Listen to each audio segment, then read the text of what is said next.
Les stéréotypes de genre sont des pensées toutes faites, des préjugés qui décident à notre place sur de nombreuses situations de la vie.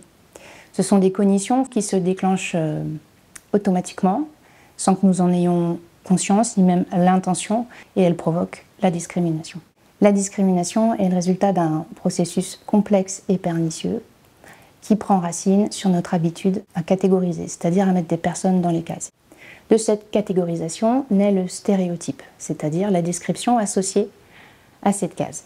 Prenons l'exemple d'une femme avec plusieurs enfants. Les femmes qui ont plusieurs enfants doivent passer beaucoup de temps à s'occuper de leurs enfants.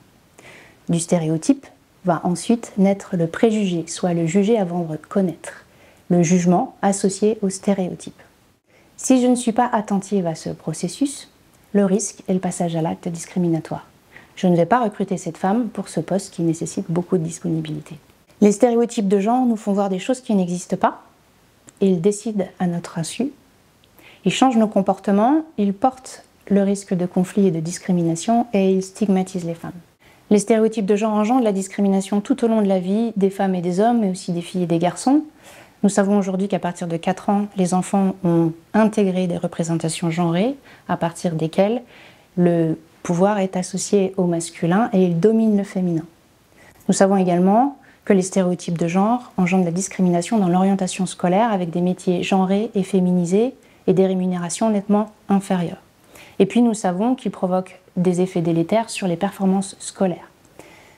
Des chercheurs ont réalisé une étude auprès de collégiens. Ils ont souhaité faire reproduire la figure géométrique complexe de Ray Oesterreich. Ce qui est intéressant, interpellant, c'est que quand cet exercice est présenté comme un exercice de mathématiques, les garçons performent sur les filles, et lorsqu'il est présenté comme un exercice de dessin, les filles performent sur les garçons. Et puis les stéréotypes de genre engendrent la discrimination dans l'accès aux postes de direction, avec un phénomène qui est le plafond de verre. Elles arrivent difficilement à accéder encore aux postes de direction, et un phénomène de paroi de verre, elles n'accèdent difficilement également aux fonctions stratégiques de l'entreprise.